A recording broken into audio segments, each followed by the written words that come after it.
My name's David Landini and I'm here today with Phillip Williamson from the Great Australian Squeeze Orange Juice Company, and we're at the plant in Kundruk.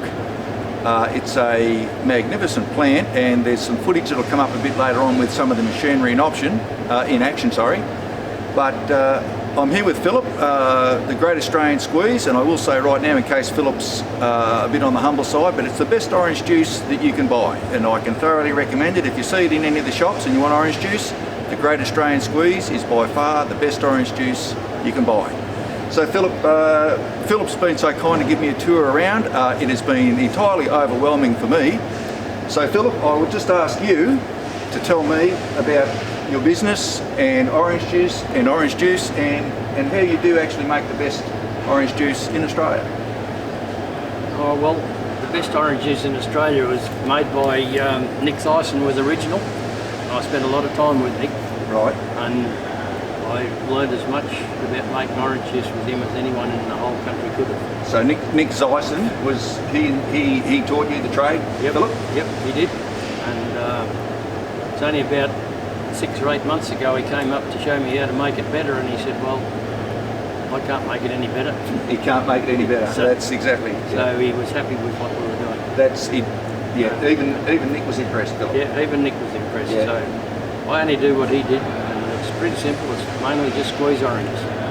That's what Phillip will tell us, but there's obviously a skill to the trade. There's no doubt about that. But Phillip, you started about 9 years ago. Yep. In your own right. Yep, 9 years. Yep.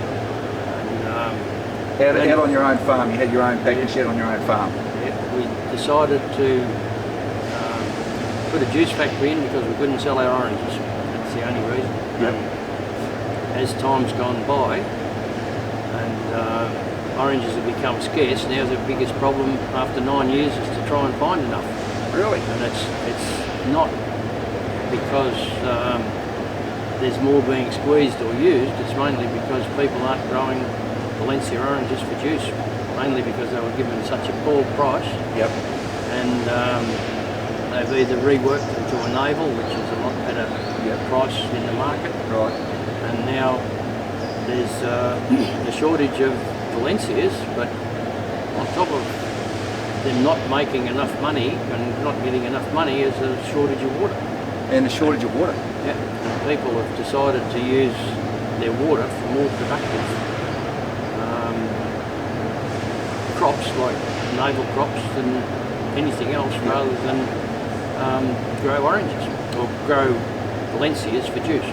And there was a time, Phillip mentioned earlier, that when the price for Valencia oranges was low, a lot of growers and producers went down to a survival ration as far as water goes with their orange trees, with their Valencias.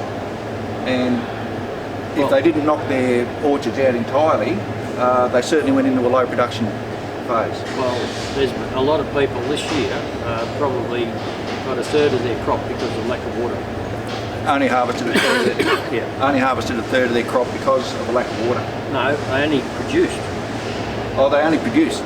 Their crop has gone from 2,200 bins down to 800. Really, that's about a two-third drop in production because of the lack of water and the water restrict. I shouldn't say the lack of water; it's the lack of available water. If people don't know, we're in the Great Australian Squeeze plant at Kundruk. We're actually right on the border of New South Wales and Victoria, and the Murray River at the moment, Phillip, would have to be 3/4 full. It is.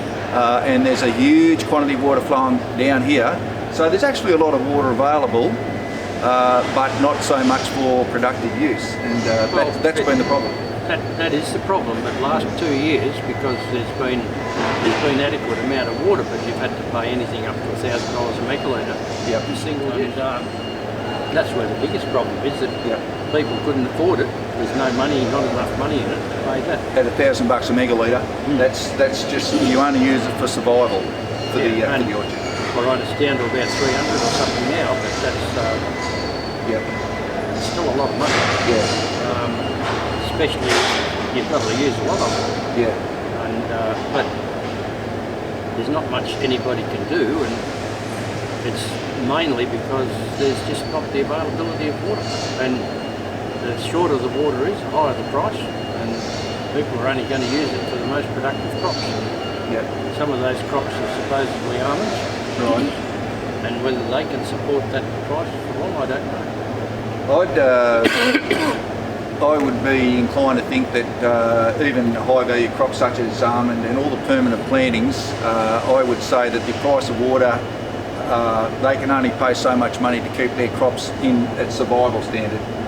I don't think it's a long-term viable, productive price level, personally. And if you see in the local area, Phillip of course is in oranges, and then we've mentioned almonds, but if you look at the rice industry locally, that has been decimated several times over. Also the dairy industry, which relies heavily on water, that has also been decimated several times over. And a lot of it entirely comes down to the availability of water, and with the low availability at the moment, Murray Irrigation, for example, are on 38% allocation, which is pathetic in my opinion. That really does affect the production of all those goods, and oranges, and I didn't actually realise this myself, but I didn't realise oranges were so affected by water availability as well. So Phillip and I have had some discussion about the plant and the factory and the great product that comes out of the Great Australian Squeeze, but we've also discussed the water issue, and Phillip has his own orchard, and the water of course affects the production of oranges, grapefruit and all sorts of citrus. But when we look at the Murray River, only about 100 metres away, 3/4 full with a significant flow in it at the moment, it's become very, very obvious that the water issue is not so much a logistical problem, as in there's logistical reasons why we can't deliver water. It's really become more and more obvious that it's a political problem. And we also, Phillip and I had some discussion on the politics that underlie the water problem, Phillip, and what would you say about that? Oh, well, I tried to support Helen Dalton, which we did a good job of, but there's no way that she's got any say in Parliament whatsoever. The Parliament is completely dictated, and it doesn't matter. It's a complete, like you said, it's a numbers game.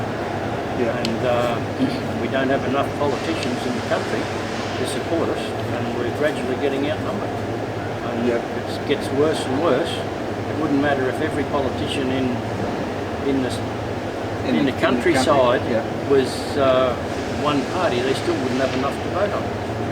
And that's the biggest problem. It's completely dictated by who wants to stay in power and whether their motives are completely right. That's right. It doesn't matter. There's only 8 electorates in New South Wales west of the Great Dividing Range, compared to 71 that are in Newcastle, Sydney or Wollongong or along the coast. There's also a huge number of people who actually vote for the Greens, who are opposed officially to extraction of water from any rivers, any water from any rivers. And the numbers